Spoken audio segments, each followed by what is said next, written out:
first principle is awareness.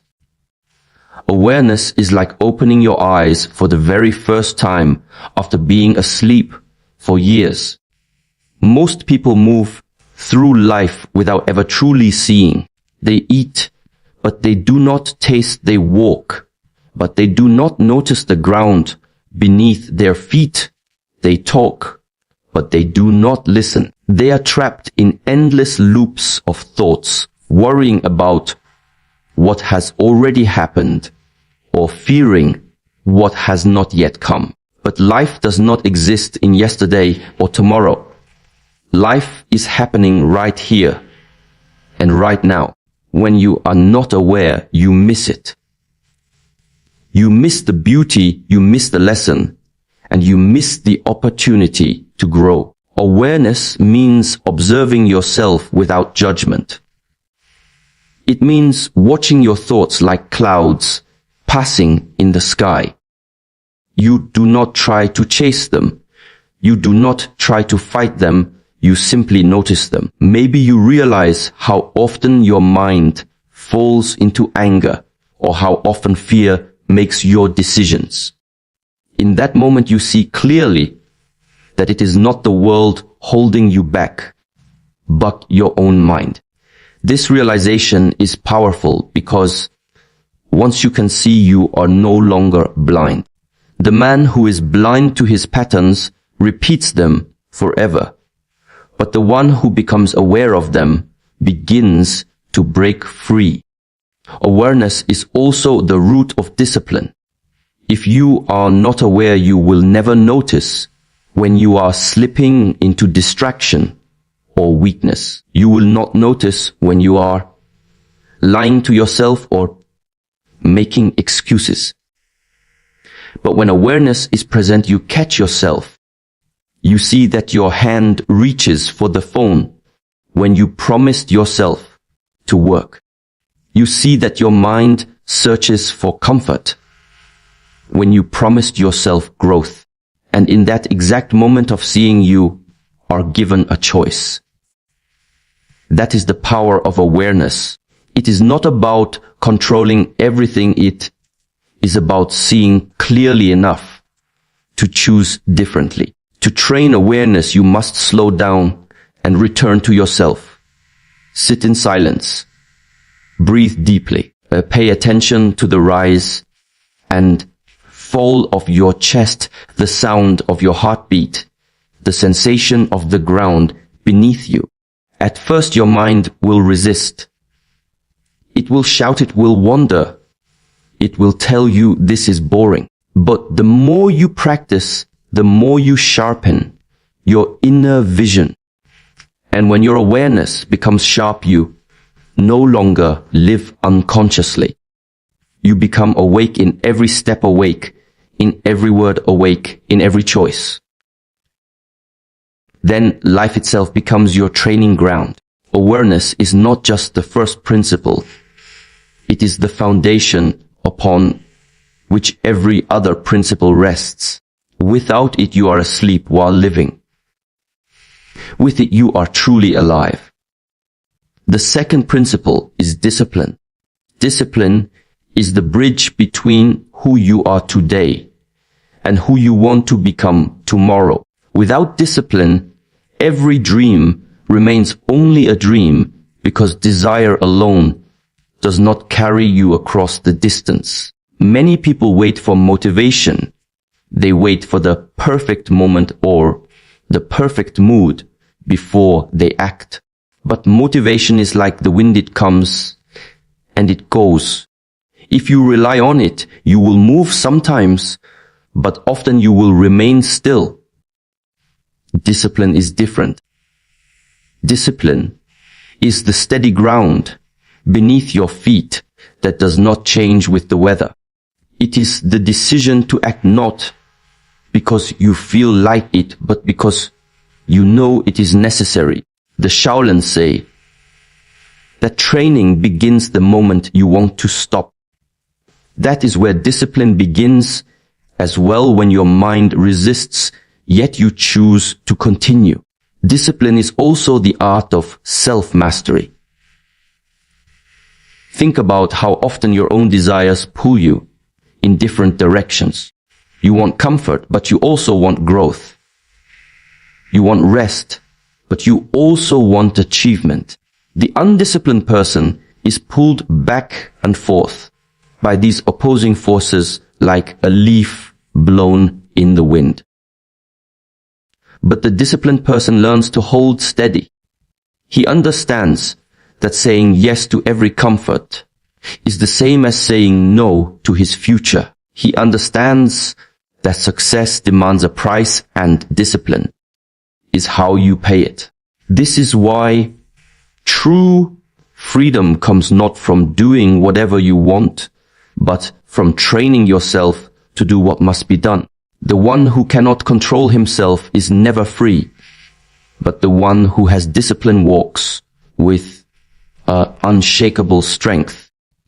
Discipline is not punishment.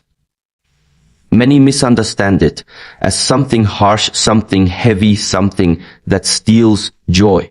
In reality, discipline is a form of love. It is you choosing to love your future self enough to make sacrifices today. It is you choosing to put aside distractions so that you can walk with clarity tomorrow. Imagine planting a seed. If you water it daily, if you protect it from weeds, if you give it time to grow, then one day you will sit in the shade of a tree. That is discipline. Every small daily action that seems insignificant is in fact preparing the foundation for something greater. Without this steady care, the seed never grows. Without discipline, dreams never become reality. To build discipline, you must train like the Shaolin monks do. Begin with small steps, but commit fully. Wake up at the time you promised yourself, not when you feel like it. Complete the task you began, not when it is easy, but especially when it becomes difficult. Do not let your body and mind dictate your life like an untamed animal. Train them as you would train a horse, steady and firm until they listen. Over time, discipline becomes natural. What once felt heavy becomes light because you no longer debate with yourself, you simply act. That is when you realize discipline is not a burden, it is a path. It carries you where motivation cannot. It carries you beyond excuses, beyond laziness, and beyond weakness. It carries you to mastery. The third principle is consistency. Anyone can begin with excitement, but only a few have the patience to continue when the excitement fades. At the beginning of any journey, energy is high. You start running fast with confidence. But then the path becomes longer than expected, the results slower than you hoped, and suddenly the fire inside begins to weaken. This is the point where most people give up, not because they are incapable, but because they expect results too quickly. Consistency is the art of showing up again and again, regardless of how you feel, regardless of how small the progress seems. It is choosing to plant a seed every day, even when the soil looks dry, because you know that in time life will emerge. The Shaolin master says water does not cut the stone in one strike. It is the endless drops falling day after day that carve mountains. Consistency is this quiet, unstoppable force. Consistency also teaches humility. When you practice something day after day, you realize that mastery is not about sudden greatness. It is about small improvements that accumulate over years. The martial artist who trains daily does not look different in 1 week, but after 1 year, after 10 years, his body, his mind, and his spirit are transformed beyond recognition.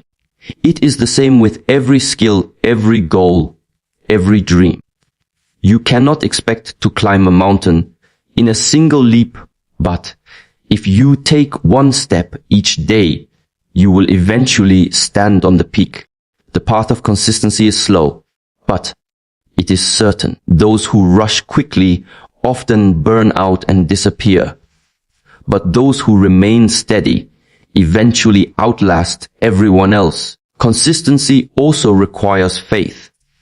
You must believe in the process, even when you do not see the outcome.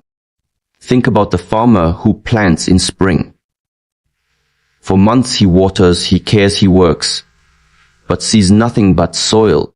If he stops halfway, the harvest never comes. The same is true for your goals. Sometimes you will put in effort day after day and feel like nothing is changing. But change is happening beneath the surface where your eyes cannot yet see. The mind becomes stronger, the habits become natural, the results begin to grow quietly until suddenly, one day everything shifts. Without faith you will quit too soon. With faith you continue, and eventually the invisible becomes visible. To live with consistency, you must learn to honor small steps. Do not underestimate the power of one page read each day, one push-up done each morning, one kind act practiced regularly. Over time, these small steps build into unshakable strength. The Shaolin monks do not train for 1 hour and stop. They train daily for years until their movements become part of their very being. This is what consistency creates. Your actions become who you are. Your habits become your nature. Success then is no longer something you chase. It is something you embody. The world does not reward those who start the fastest. It rewards those who never stop walking. This is the principle of consistency. The fourth principle is patience. In our modern world, everything is designed to be fast. We want quick food, quick money, quick recognition. We press a button and expect life to respond instantly. But the truth is nothing of real value can be rushed. The tree does not grow overnight. The seasons do not change in one day. The body does not become strong with a single exercise. When you lack patience, you destroy your own progress because you abandon the journey halfway. Patience means allowing things to unfold in their natural time without forcing, without rushing, without growing angry at the pace. Imagine pouring tea into a cup. If you tilt the pot too fast, you spill and lose everything. But if you pour steadily, the cup fills perfectly. Life is the same. When you practice patience, you align yourself with the rhythm of growth instead of fighting against it. Patience is also a form of strength. Many people mistake it for weakness or passivity, but patience is the ability to remain steady when others have already broken down. When you are patient, you hold your focus through frustration. You endure discomfort without quitting. You wait without losing hope. The impatient person shouts, complains, and gives up because results did not come quickly enough. But the patient person continues walking silently. His silence is not emptiness, it is power. The Shaolin say the strongest tree is not the one that grows the fastest, but the one that takes root deeply and waits through storms until it becomes unshakable. To have patience is to trust that storms will pass and that your roots will hold firm. Patience is also the key to mastering yourself. Every skill you try to learn will first frustrate you. Your hands will fail, your mind will doubt, your progress will appear invisible. Without patience, you walk away and remain forever at the beginning. With patience, you stay and keep practicing until failure turns into ability and doubt turns into confidence. Think of the martial student repeating the same movement 1,000 times. To the outside world, it may look boring, but within that repetition lies transformation. His muscles learn, his reflexes sharpen, his spirit strengthens. None of this would be possible without patience. The truth is, mastery is hidden in the very moments when you feel like quitting. If you endure those moments, you step into a new level of growth. To cultivate patience, you must change the way you see time. Instead of asking how fast can I get there, ask how deeply can I grow while walking the path. Instead of asking why is it not happening yet, ask what lesson am I learning while I wait. Patience teaches you that the journey itself is the destination. Each moment of waiting, each delay, each obstacle is shaping you from within. If life gave you everything instantly, you would never develop strength, you would never learn wisdom, you would never discover resilience. By slowing you down, life is preparing you for something greater. Do not curse the waiting, do not despise the delays. Sit with them, breathe with them, and let them teach you. For the one who has patience, nothing is truly lost, because every moment is a step forward. The fifth principle is letting go. Most people believe that holding on makes them strong, but in reality, it is often the very act of holding on that makes them weak. We cling to pain because we think it defines us. We hold on to anger because it gives us a false sense of power. We grasp at memories, both good and bad, because we fear emptiness if we release them. Yet all this holding only weighs us down. Imagine trying to climb a mountain while carrying a heavy bag filled with stones. Every step becomes harder, not because the path is impossible, but because of the weight you refuse to drop. Life is the same. The longer you carry resentment, regret, and fear, the more tired you become. Letting go does not mean losing. It means finally freeing yourself so you can move forward without chains. Letting go is also the art of acceptance. To let go is to accept that not everything is meant to stay. People will come and go.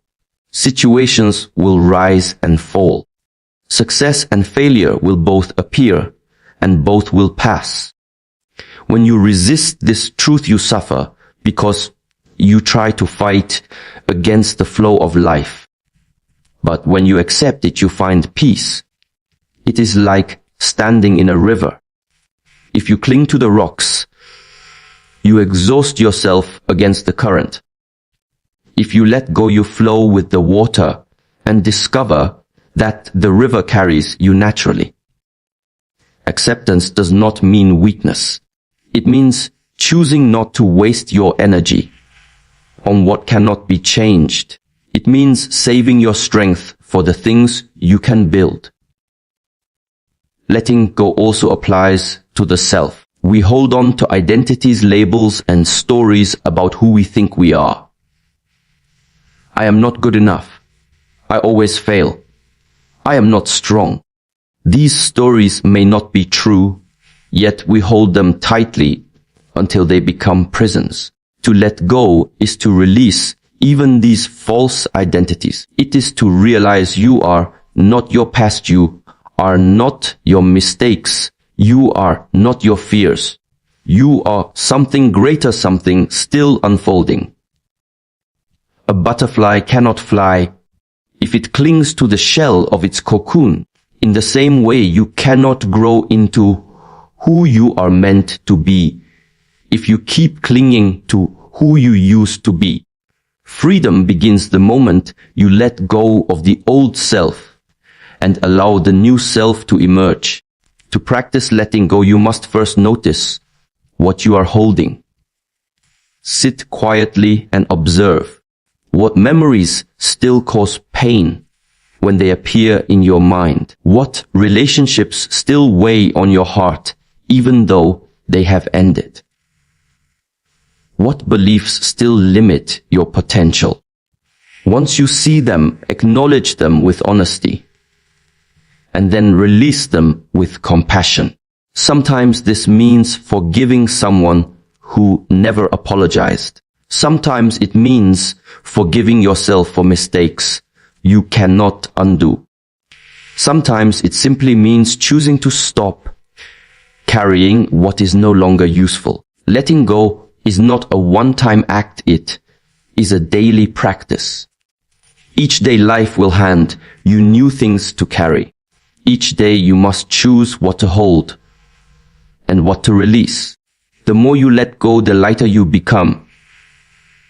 And the lighter you become, the higher you can rise. The sixth principle is adaptability. Life never unfolds exactly the way we imagine it. You may plan with precision, you may prepare carefully, you may even believe you have control. But then the unexpected arrives. A door you counted on closes. A relationship changes. An obstacle rises where the road once seemed clear. Many people become paralyzed in these moments because they cling too tightly to their expectations. They cry out, "This should not have happened." They resist reality, and in doing so they create their own suffering. Adaptability is the ability to release that resistance and to flow with what life presents. It is like water that does not argue with the shape of the cup. Water takes the form that is given, yet it never loses its essence. When you learn adaptability, you discover that change does not destroy you. It reshapes you. Adaptability is not weakness, it is a higher form of strength. The rigid tree breaks when the storm comes, but the flexible bamboo bends and survives. In the same way, the rigid mind that insists everything must go according to its plan will eventually collapse when life challenges it. But the adaptable mind remains steady because it does not need control, it only needs presence. This is why adaptability is a sign of inner power. The one who adapts is not defeated by challenges. He learns, he shifts, he continues. Every obstacle becomes a teacher, every failure becomes feedback, every ending becomes the beginning of something new. Adaptability transforms life from a battlefield into a training ground. Adaptability also brings freedom. When you are adaptable, you are no longer a prisoner of circumstances. You no longer need life to be perfect before you act. You no longer need people to behave exactly as you wish before you find peace. Instead, you learn to find balance within any situation. You discover new paths when the old ones close. You see new opportunities hidden within obstacles. This freedom makes you fearless because you know no matter what happens, you will find a way forward. Others may collapse when life shifts suddenly, but you remain calm like the Shaolin monk who walks through fire without panic because he trusts his training. To be adaptable is to be unshakable. To cultivate adaptability, you must train yourself to let go of rigid expectations. Begin with small things. If the weather changes, do not complain, Simply adjust your actions. If plans shift, do not grow angry. Simply find another way. In training, when your body feels weak, adapt by adjusting your method instead of quitting. Over time, these small practices prepare you for larger storms. When true challenges arrive, you will already know how to bend without breaking. Life is movement, it never stands still. Those who resist this truth suffer endlessly. Those who adapt discover harmony. Remember, it is not the strongest who survive, nor the most intelligent, but those who can adapt. Make adaptability your practice, and life will no longer be something that happens to you. It will be something you dance with.